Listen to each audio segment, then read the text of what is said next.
Hoy en Vidas Cruzadas recibimos a la escritora Marta Jiménez Serrano. Marta Jiménez Serrano es la autora de un libro de poesía precioso titulado La Edad Ligera, que fue accésit del premio Adonais y está publicado por la editorial Rialp. Es autora también de la novela Los nombres propios, publicada por Sexto Piso en 2021 y ya traducida al italiano. Y de un libro de relatos publicado también en Sexto Piso, titulado No todo el mundo, en cuyo centro están las relaciones de amor y la ciudad de Madrid. Hablamos de todo ello y de alguna cosa más en este episodio de Vidas Cruzadas. Con ustedes, Marta Jiménez Serrano. Marta Jiménez Serrano, bienvenida. Muchas gracias. Voy a empezar preguntándote algo que no tiene nada que ver con tus obras, pero que tiene algo que ver con tu mirada, ¿no? Tú como escritora eres muy observadora y quería que me contrastaras este dato. Yo estoy apuntado a una newsletter de cosas variadas y a veces me llegan cosas de neurociencia, de psicología, cognitiva y tal. Entonces me ha llegado un estudio que dice que hay una diferencia entre cómo se comportan hombres y mujeres que ejercen como testigos oculares. Dicen que los dos son muy fiables, o sea que no hay diferencias de género en la fiabilidad de ninguno, pero que las mujeres retienen más información sobre las personas y los hombres sobre los ambientes. Tú como observadora de hombres y mujeres...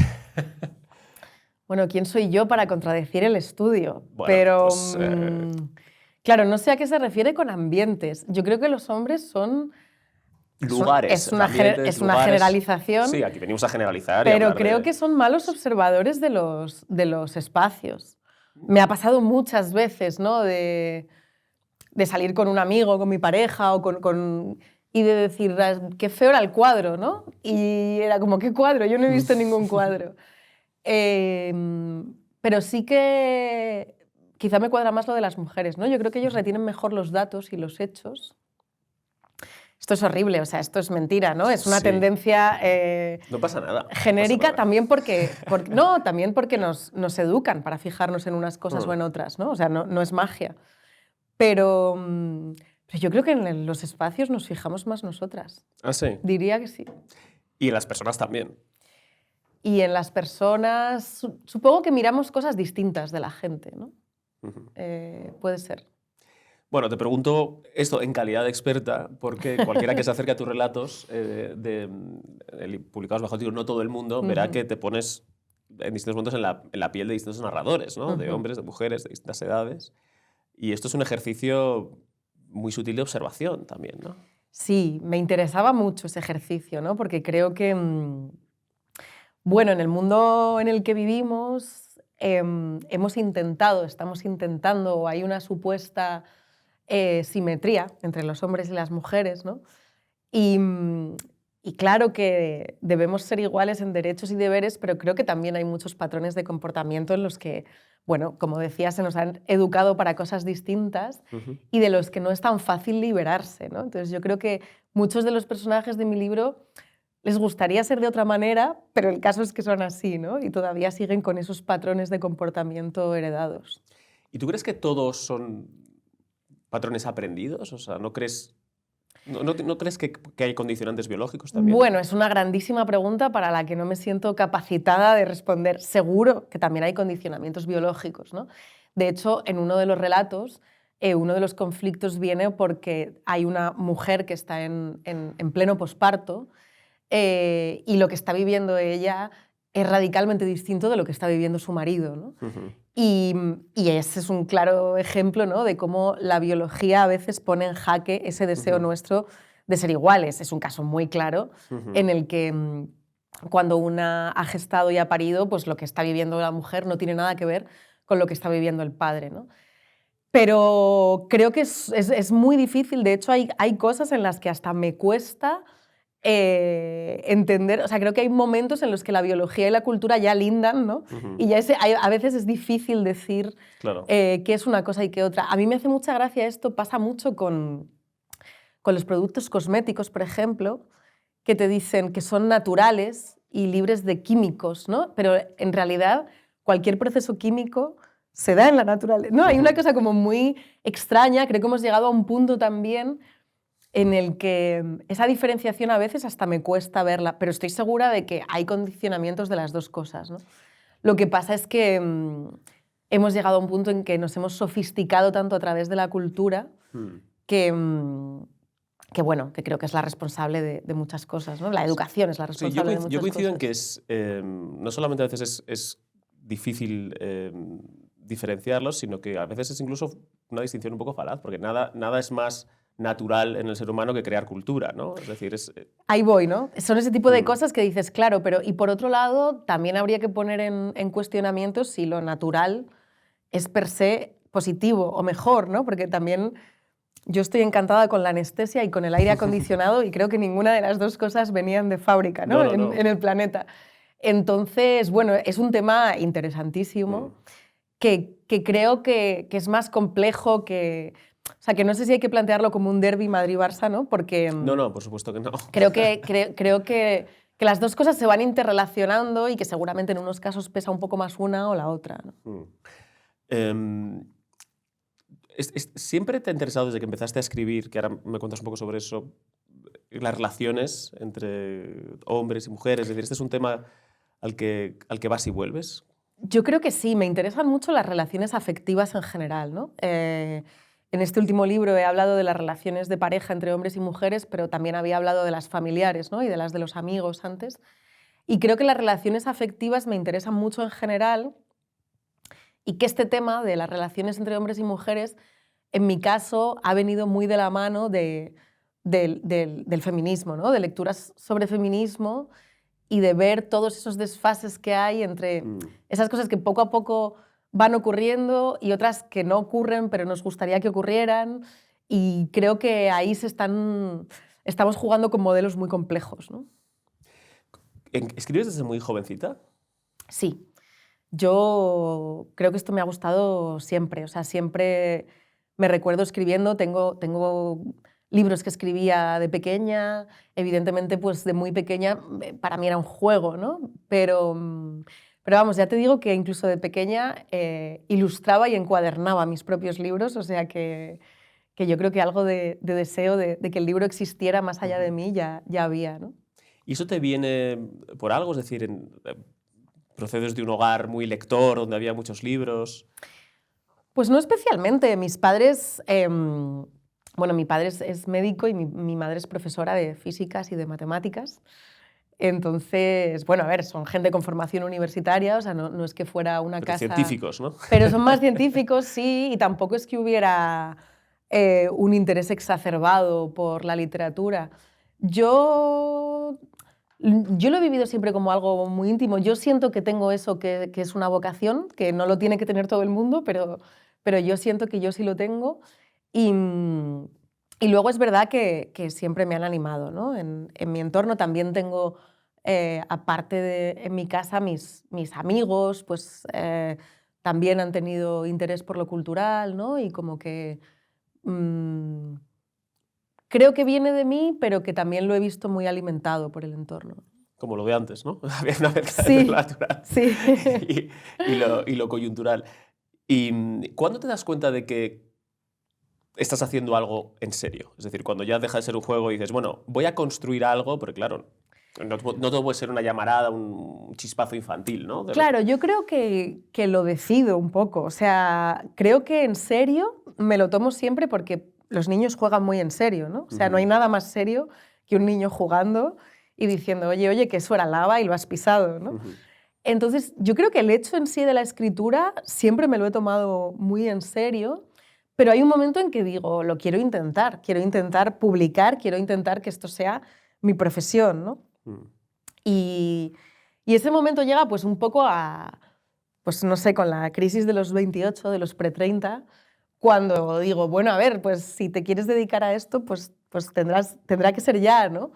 En mi cabeza estaba esa idea de que yo iba a conseguir un trabajo con un sueldo y que cuando ya tuviera eso, pues podría dedicar un tiempo a escribir y luego publicar. Y claro, cuando pasan unos años y me he comido todos los trabajos precarios del mundo vinculados con la lengua y la literatura, y cuando ves que la estabilidad no va a llegar nunca, pues dices, bueno, pues hay que hacerlo ya, ¿no?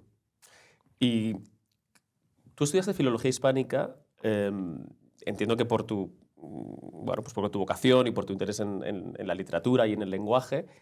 ¿La carrera te decepcionó? ¿Te motivó más? Es decir, ¿te puso en contacto con textos que te elevaron? La carrera me gustó mucho.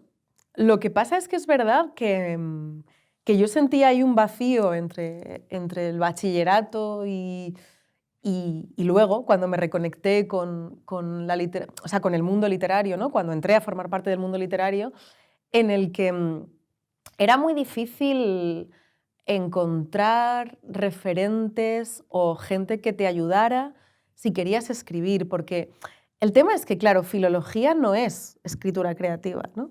A mí me encantaba la carrera, me encanta la sintaxis, o sea, me encanta la parte dura y el hueso de... La parte científica de la filología. Me gusta mucho. Pero claro, ahí nadie te decía qué había que hacer si tú lo que querías era escribir un libro, ¿no?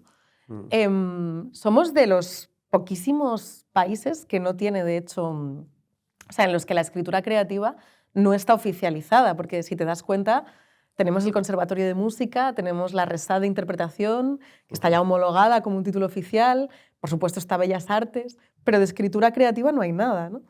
Bueno, la RESA de Interpretación y de Dramaturgia y de de dramaturgia, es decir, o sea, claro. Si hay una carrera de escritura... Pero no hay narrativa. Exacto, y no hay... Sí.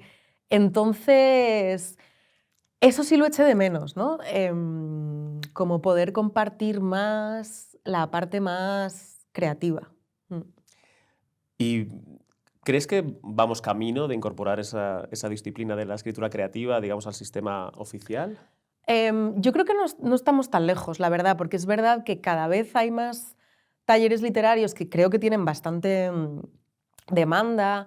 Hay escuelas que ya están oficializando sus másteres, ¿no? Entonces, bueno, todavía no hay una licenciatura, un grado, ahora ya, pero no me extrañaría que la hubiera en algún momento, la verdad. Y tú ahora eres profesora Sí. de escritura creativa, tienes alumnos fieles.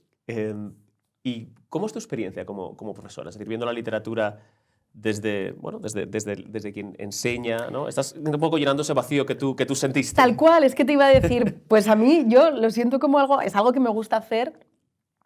Me gusta mucho dar clase, ya había dado clase antes de lengua y literatura, pero justo para mí es muy satisfactorio porque me siento un poco siendo esa guía que yo no tuve, ¿no? y que eché tanto en falta. Entonces, cuando tengo alumnos y alumnas que precisamente veo que necesitan ese apoyo, que están un poco perdidos y siento que se lo puedo dar yo, pues a mí me gusta mucho, la verdad. ¿Y dirías que se puede aprender a escribir? Se puede mejorar, se puede... a ver, yo creo que hay una parte de talento que tenemos todos o no tenemos, ¿no? O sea, a todo el mundo se le da mejor o peor cantar, mejor o peor escribir, mejor o peor cocinar, y eso es una parte que no hay que negar. Ahora, yo creo que se puede mejorar mucho. Claro, alguien que tiene, por decirlo con un poco de oído, ¿no? O sea, que no es completamente... Claro, lo que pasa es que, fíjate, estoy harta de ver alumnos que tienen oído y que tienen mano y que luego en realidad no son constantes y no son disciplinados y no llegan quedan en nada sus textos. Y sin embargo hay otros que quizá de primeras no tienen tanto oído, pero que se lo ocurran y que acaban haciendo unos textos excelentes, ¿no? Entonces yo creo que se puede practicar, se puede mejorar, hay cosas que se pueden aprender.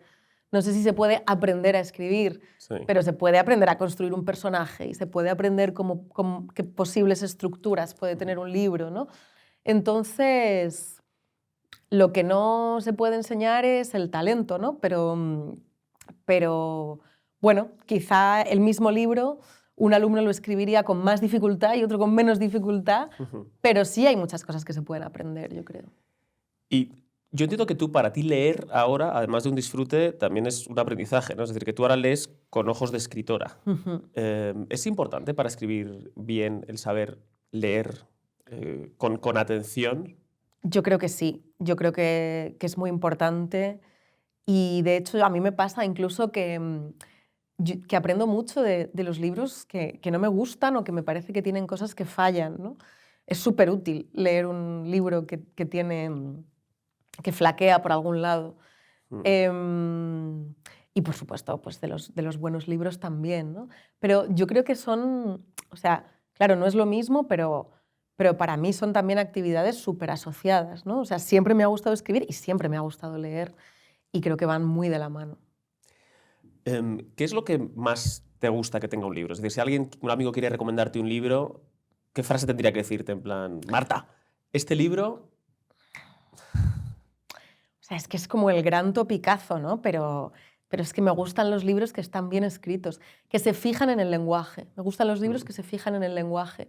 Me da un poco igual el tema, o sea, pues claro, todos tenemos temas que nos pueden interesar más o menos, pero no habría que recomendármelo tanto por el tema, ni tanto por el género, sino por la forma, ¿no? Si tiene una propuesta a nivel de lenguaje y si tiene una mirada peculiar sobre el mundo, seguramente me interese.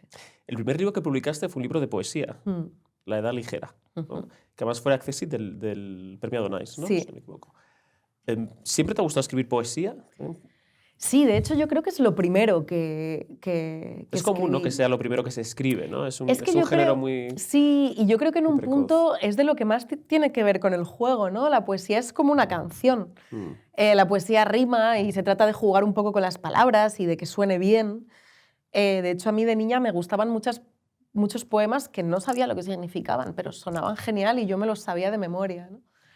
Y luego a partir de ahí, pues también, yo qué sé, cuando voy creciendo hay cosas para las que de algún modo siento que no me basta un poema, ¿no? Ya hay temas o historias que quiero abordar que veo que me piden otra forma.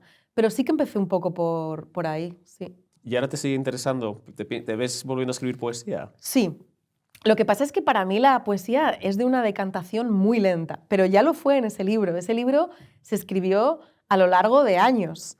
Yo llevaba escribiendo poesía, o sea, te diría desde pequeña, pero si quieres un poco más en serio, desde los 15 años.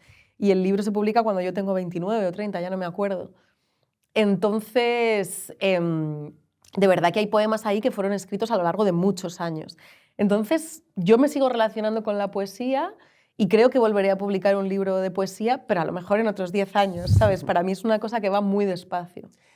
Sin embargo, estos relatos, los de No todo el mundo, no tienen esa misma lógica. Es decir, no son relatos escritos a lo largo de tiempo que luego tú compilas y No. porque es una unidad. Estos sí están concebidos en un periodo de tiempo más corto. Sí.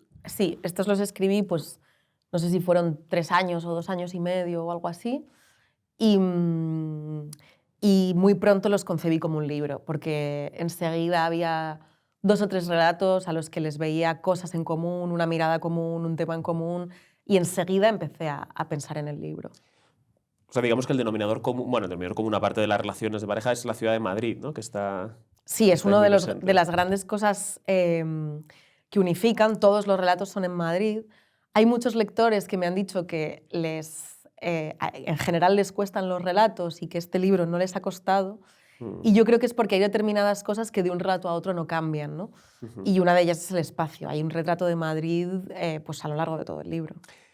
Y eso es un gran mérito del libro, porque a mí me gusta más la novela que el relato.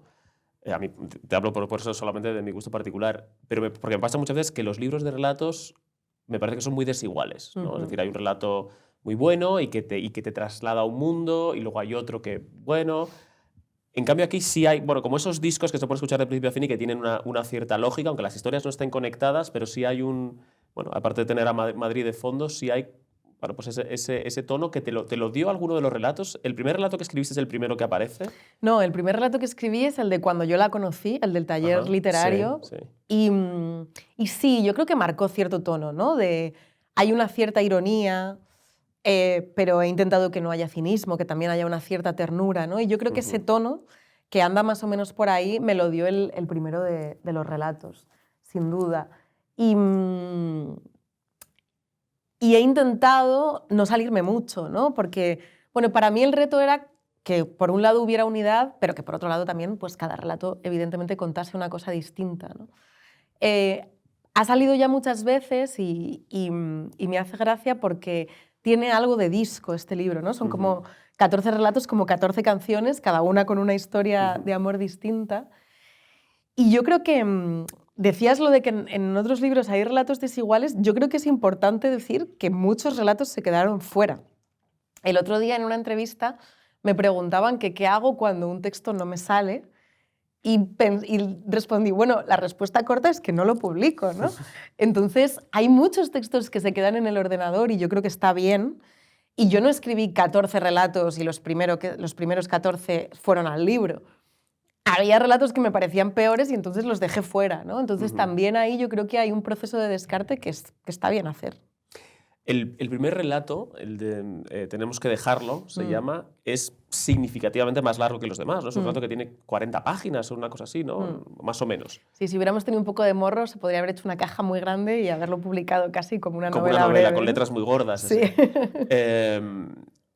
Y ese relato tiene un peso específico en el libro. O sea, es interesante que no hayas utilizado ese título para el título del libro, Bueno, que sería otra tentación, esto ¿no? me obsesionaba, que no hubiera, porque para mí no hay ningún relato más importante que otro, y siempre que el título de un relato da título al libro, parece que te están diciendo, Sí, bueno, sí. este relato es en el que te tienes que fijar. El más largo es ese, y también es bastante largo el último. Son los dos relatos más largos, entonces los coloqué al principio y al final. Y son los dos relatos más largos porque, en realidad, el primero es una ruptura y el último es un comienzo, y son tanto un comienzo como una ruptura que se dan poco a poco. De hecho, el reto de ese primer relato, Tenemos que dejarlo, para mí era contar una ruptura, de esas rupturas que no sabes por qué ocurren, ¿no? Es fácil contar una ruptura cuando ha habido unos cuernos, cuando ha habido una mentira, cuando ha habido un maltrato, pero no es tan fácil. Yo quería hablar de esa sensación de no sé cómo he llegado aquí, pero ahora de repente esta persona no me gusta, ¿no? Y antes me gustaba mucho.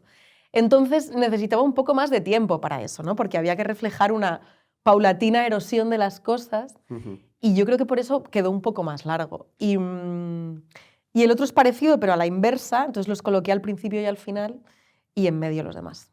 No, juega a favor de la historia, ¿no? Es decir, el hecho de que sea más largo es también parte de la experiencia de que vas pasando páginas como etapas, ¿no? No son tan directos.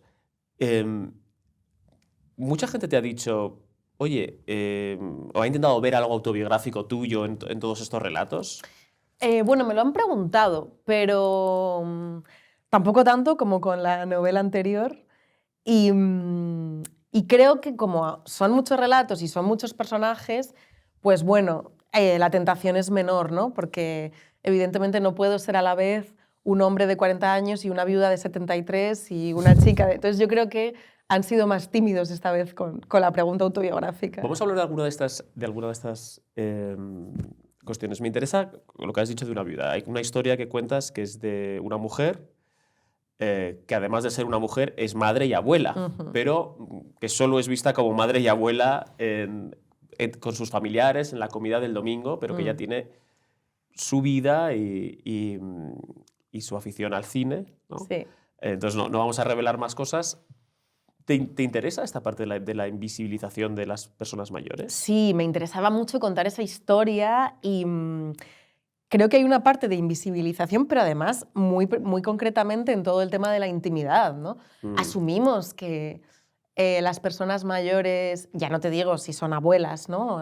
O abuelos, pero incluso más abuelas, pues que no tienen sexo, que no tienen intimidad, que no comienzan cosas nuevas. Asumimos que su tiempo está para nosotros.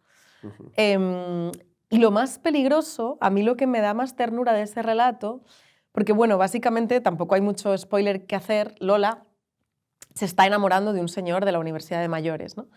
Y los hijos y los nietos ni se pueden imaginar que ella tenga ningún tipo de intimidad ni de vida propia.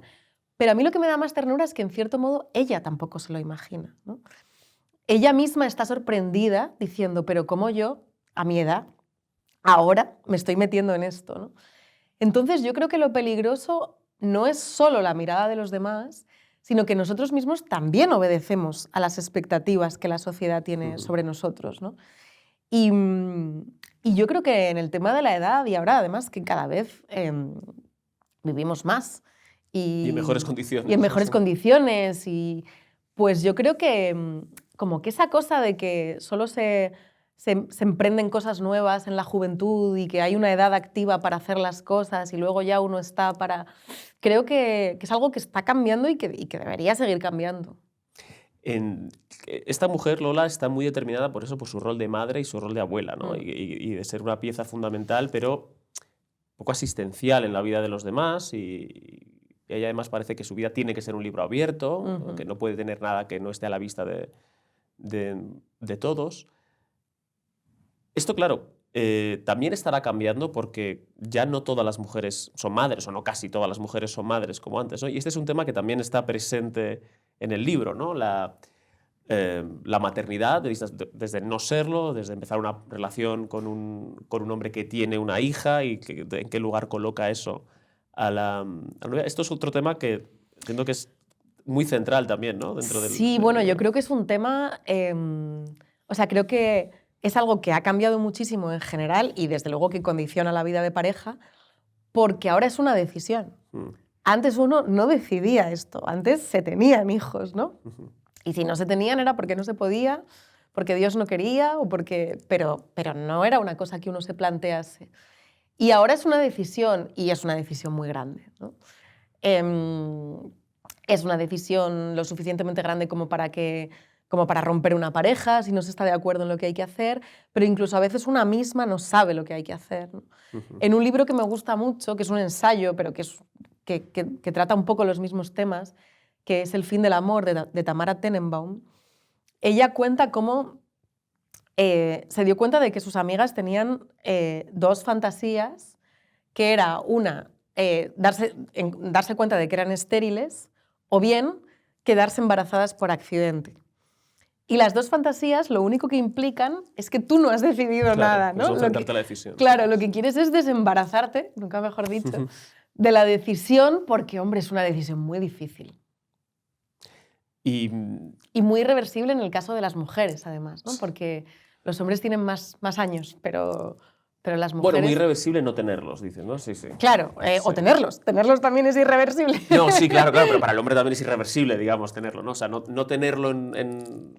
Claro, lo que quiero decir es que la mujer tiene un deadline, un horizonte muy claro, ¿no?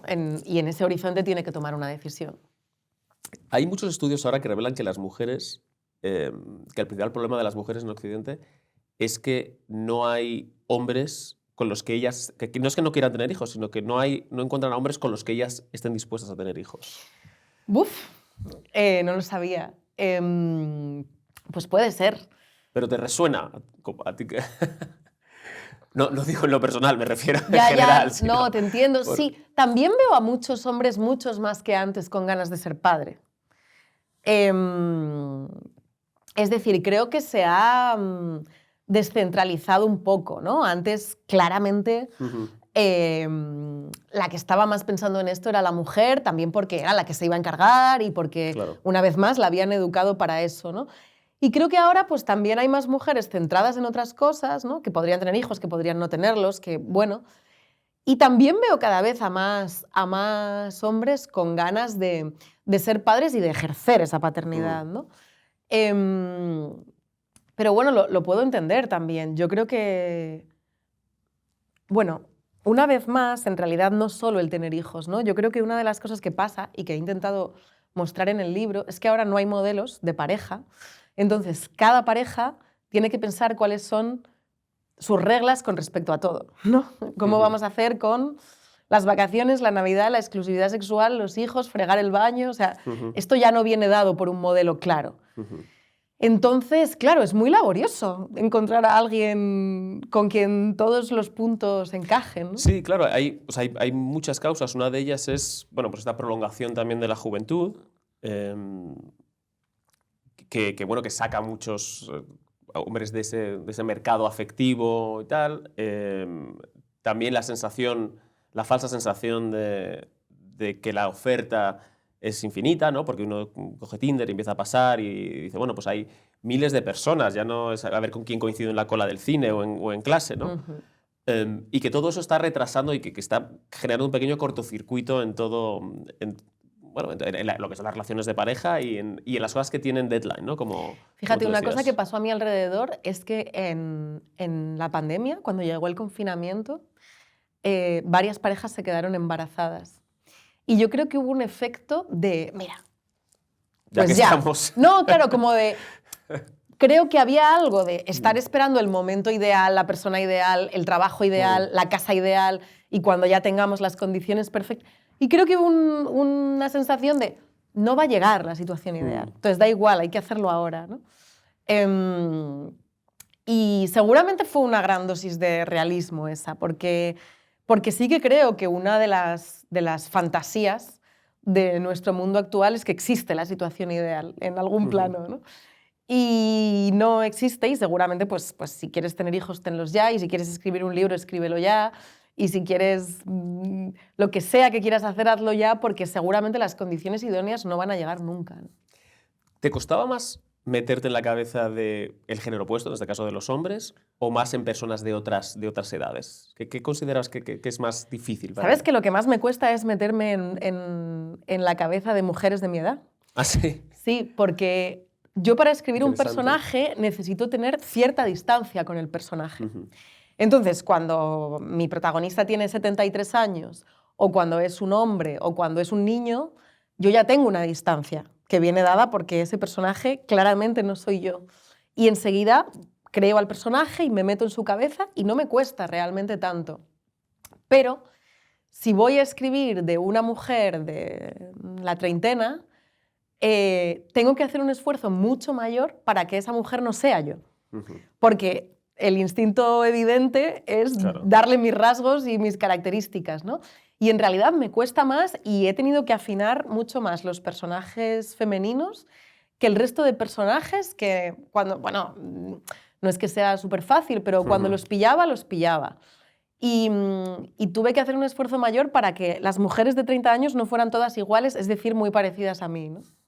El libro tiene, cada relato, además de que cambias, como decíamos, de narrador y tal, tiene también un lenguaje que no siempre es el mismo, es decir, o que no siempre identificas este narrador. Y hay uno, que ahora no me acuerdo cómo se titula, el que tiene el nombre de... ¿Verónica, puede ser? Sí, lo de Verónica. Lo de Verónica. Sí, sí. Que está todo narrado en un tono absolutamente informal, muy oral, muy de tía, muy de no sé qué, muy de nosotros. Esos ejercicios, claro, como amante de la lengua te deben gustar mucho, pero te cuestan, es decir, te cuesta más desintelectualizar a un personaje con su manera de hablar.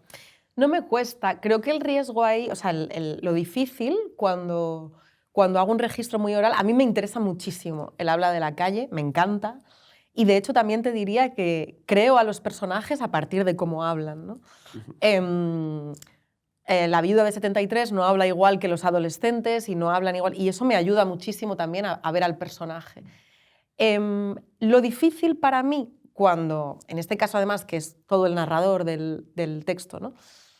Lo difícil para mí es mantener una cierta limpieza. Es decir, que si siendo oral y siendo un registro coloquial, no se vaya de estilo del todo, ¿no? Y que siga habiendo... Sí, o sea, el objetivo es que el lector lo lea como oral y como coloquial y luego ya lo que sea realmente... No claro, pero que siga habiendo una cierta limpieza gramatical y que no sea... Es muy difícil escribir como se escucha y como se oye y escribir el registro oral porque no es exactamente reproducir como hablamos, claro. ¿no? Cualquiera que ha hecho una entrevista y luego la ha tenido que transcribir lo sabe, ¿no? Hay que modificar un poco porque el ejercicio de lectura no es el mismo que el de la escucha, la lectura no va acompañada de gestos, por ejemplo, no va acompañada de pausas, entonces ahí hay que afinar un poco y eso es lo difícil, yo pienso, cuando le das mucha oralidad a un personaje. Ya que estamos un poco en la artesanía de la escritura, ¿tú tienes una metodología para trabajar o no sé, vas con una libreta y te apuntas ideas que se te ocurren o esos hablas de la calle que dices, bueno, esta expresión la voy a utilizar? Porque claro, nunca se me habría ocurrido decir esto porque no sé cómo hablan los niños, los chavales de 15 años, ¿no? Eso lo hago. Tengo una libreta, pero la verdad es que ya no voy con ella por la calle porque ya me lo apunto todo en el móvil. Pero escuchar una frase por ahí o ver un rasgo de personaje y apuntarlo, me mando WhatsApps conmigo misma y luego ya lo paso a la libreta para que no se pierda en la infinitud del teléfono. Y luego escribo muy por capas, la verdad. Suelo escribir como el borrador de una escena, así como cuando tengo la idea, y luego ya vuelvo sobre la escena y la limpio y la reordeno.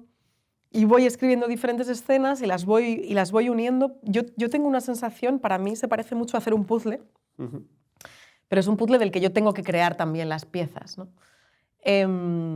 Y la primera escena que escribo de cualquier libro, pues se parece mucho a encontrar una pieza que tiene un pico. Entonces ya sabes que un ave va a ser. Entonces sigues buscando, ¿no? Cuando ves un trocito de algo ya hay cosas que puedes deducir. O sea, hay una primera parte que es inspiración, que es algo que has visto, una escena, una conversación entre los personajes, lo que sea. Sí, me cuesta mucho también porque creo que son...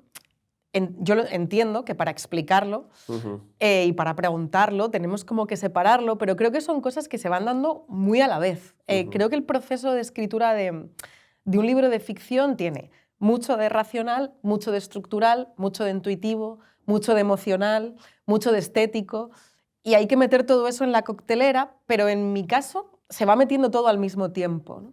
Entonces, por un lado, a lo mejor tengo un personaje o tengo una imagen, pero cuando tengo eso ya se va vislumbrando una estructura en mi cabeza. No te hablo de una estructura muy precisa, pero me cuesta muchísimo ponerme a escribir si no sé más o menos cuál va a ser la estructura. Van a pasar 30 años o 3 días, ¿no? O sea, una serie de cosas como básicas de cómo va a ser eso. Pero todo va surgiendo un poco de la mano y creo que hay que ir como mirándolo todo al mismo tiempo, ¿no? Y uno de estos relatos, ¿cuánto tardas en escribir uno de ellos? Es decir, ¿tú terminas uno y te pones con el siguiente o los tienes todos más o menos abiertos? Pues mira, ha habido de todo. Hubo un relato, el de un novio que tuve, que lo escribí del tirón. Por supuesto, luego lo revisé y lo reescribí, pero lo que es la estructura del relato tal y como ha quedado, la escribí del tirón. Y luego ha habido otros que los tenía efectivamente comenzados en diferentes archivos, iba volviendo de uno a otro. A lo mejor de uno tenía durante mucho rato el comienzo y lo tenía ahí y no sabía cómo seguir, y un día ya se me ocurrió y hice el resto, y otros los he ido haciendo muy de a poquito. Ha habido, en el caso de los relatos, ha habido, la verdad, procedimientos de todo tipo. ¿Y ha habido muchos momentos de estar sentada delante del ordenador, digamos, picando piedras? Es decir, ¿esto hay que sacarlo? Porque claro, da la impresión de, bueno, lo tengo ahí, se me ocurre algo y lo continúo, pero entiendo que hay una buena parte de disciplina de sentarte ahí y Por decir... supuesto, sí. Claro. Todos los relatos los he reescrito muchísimas veces, los he releído muchísimas veces y evidentemente hay muchas veces que tienes el relato a medias y pues tienes que no sabes cómo seguir y entonces estás ahí haciendo pruebas, probando también con lo que tienes escrito, cambias el narrador, funcionaría mejor esto con otro narrador y lo cambio. El texto es una cosa que se mueve todo el rato, ¿no? De hecho, a mí me pasa con los alumnos de los talleres de escritura que, claro, a veces traen un texto, lo comentamos en clase, vemos lo que falla, tal, no sé qué, y me doy cuenta de que ellos se van a casa un poco como que lo sienten como un fracaso, ¿no? Como el texto no estaba bien y tengo que corregirlo. Y a mí me cuesta mucho, pero le pongo mucho empeño en explicarles que es que eso es escribir. Ningún texto está bien a la primera. Todas sus novelas favoritas un día fueron un esbozo al que le faltaban cosas o un texto de mierda que hubo que reescribir un montón de veces, ¿no? Entonces, claro, de eso hay muchísimo también. ¿Te ayuda que te lean también otros escritores y te den su feedback?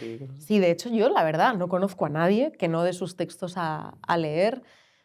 Hay una idea que, a ver, por un lado sí es una tarea solitaria la de escribir, pero creo que hay una idea muy magnificada todavía del escritor del romanticismo metido en su guardilla, él solo, que termina, pone el punto final, se lo manda a su editor y de ahí a imprenta, ¿no? Y yo creo que no es tan solitaria la escritura. Casi todos los escritores que conozco le dan sus textos a otras personas para que los lean.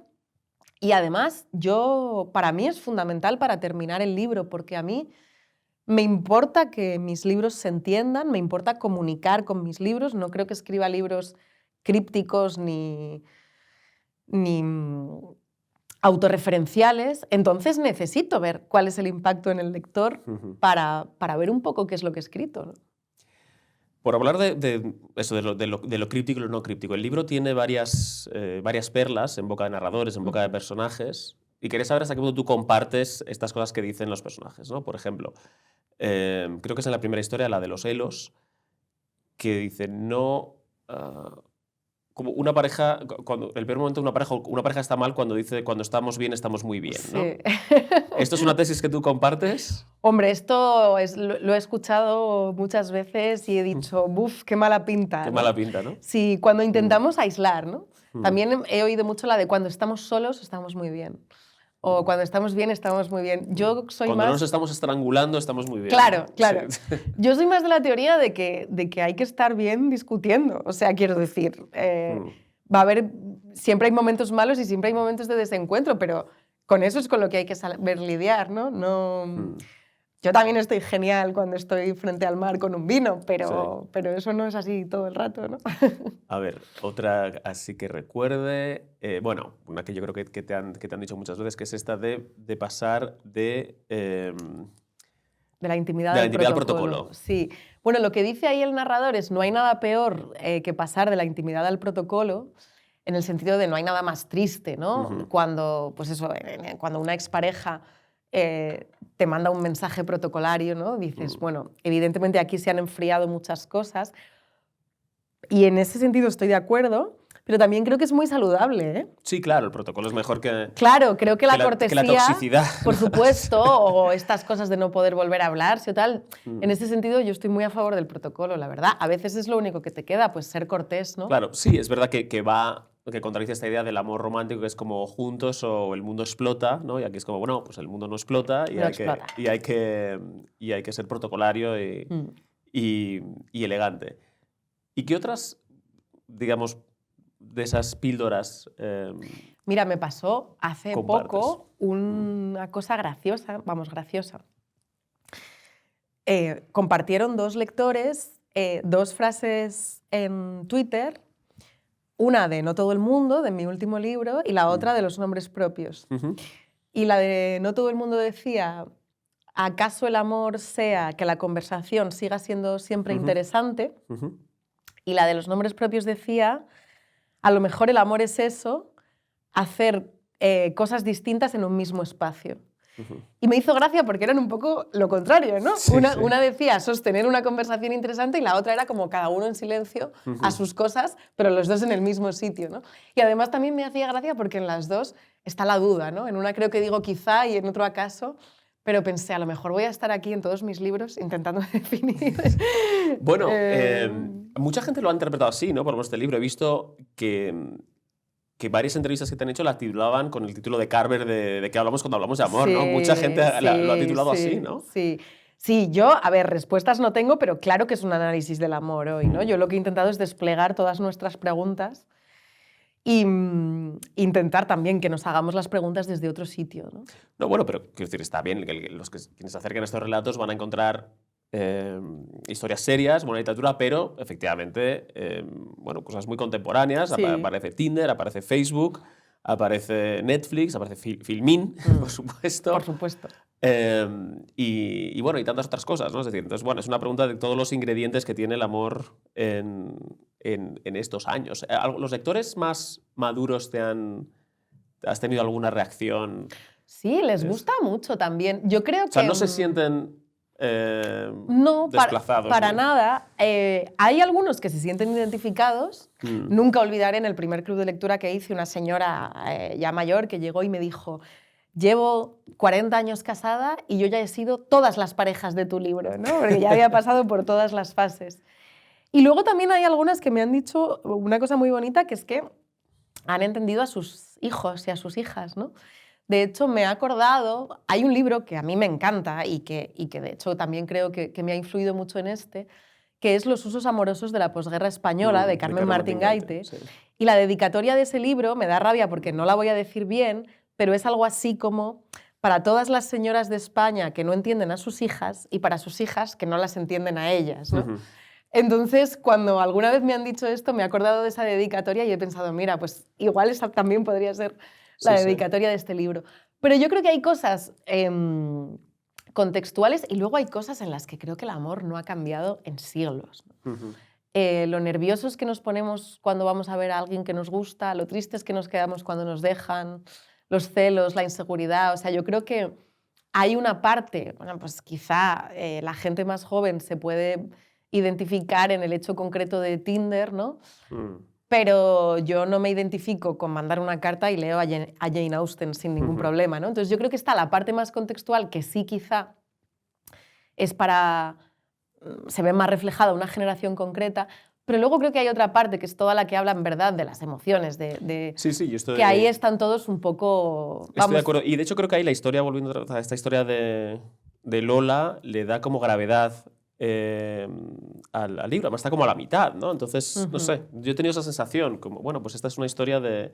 que sí, que hay jóvenes en Malasaña, pero que esto también le afecta a esta persona que, sí, hay, que también, tiene 70 y tantos años, sí. Vive además en la calle en la que vivían mis abuelos, entonces ¿Ah, sí? yo me he sentido muy reflejado. Qué fuerte. Sí, luego hay otra también de otra pareja como de 50, ¿no? Que ya lleva juntos muchos años. Y luego pasa una cosa que es graciosa, que es que como yo soy más o menos joven, todo el mundo asume, porque también hay un relato de unos chavales adolescentes que no son... Que dicen bro. Que dicen bro y que no son mi adolescencia. Cuando yo era adolescente no teníamos internet en los móviles.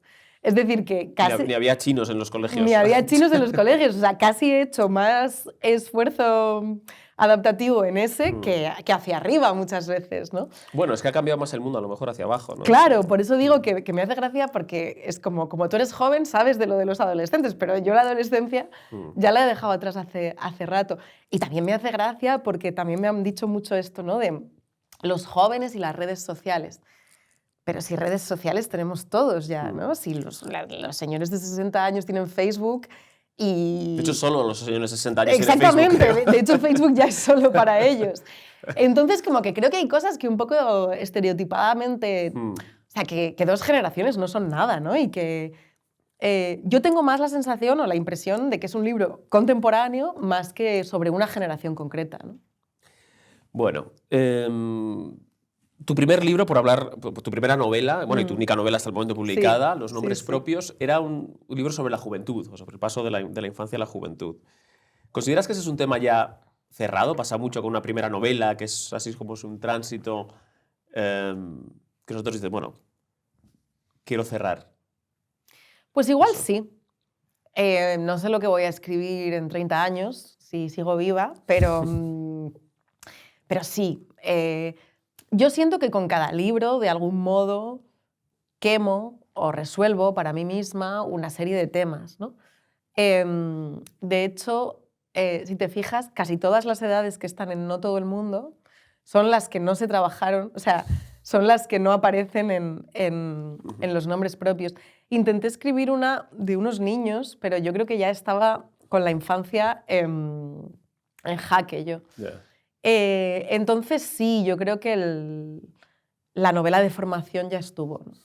¿Y en qué estás trabajando ahora, si se puede saber? Estoy con una novela, otra vez, y estoy en los estadios más iniciales, pero bueno, parece que me va a quedar un poco más dramática que estos dos primeros libros. ¿Más larga también o una novela así? No va a ser tan larga, creo, porque estoy ahí todavía viéndole las costuras, pero no creo que sea tan larga, pero igual el tono sí que cambia ya un poco más. Bueno. No cuento más, no por hacerme la misteriosa, no. sino porque ni yo misma tengo las respuestas todavía. No te preocupes, ya cuando vaya a imprenta y todo, ya la leeremos con mucho gusto y lo hablaremos. Bueno, Marta Jiménez Serrano, muchísimas gracias. Un placer. Termino con la pregunta habitual, que es pedirte que nos recomiendes a alguien para que venga aquí. Pues, ¿tiene que ser alguien para que venga aquí? Pues mira, acabo de presentar en Madrid la primera novela de Leticia G. Domínguez, que se llama Papá nos quiere, que la ha sacado Caballo de Troya. Ha sido, creo que es el último libro de los que ha seleccionado Sabina Urraca para este año. Y me parece que es una novela que con mucha delicadeza trata un temazo. Habla de divorciarse de los padres, de romper con la familia, ¿no? Y de hecho, por lo que pude ver en la presentación, en las preguntas del público y demás, me dio la sensación de que era un tema que despertaba... Pasiones, ¿no? Sí, así que bueno, sería una conversación interesante. Pues sí, tomo nota. Muchísimas gracias. Genial, un placer.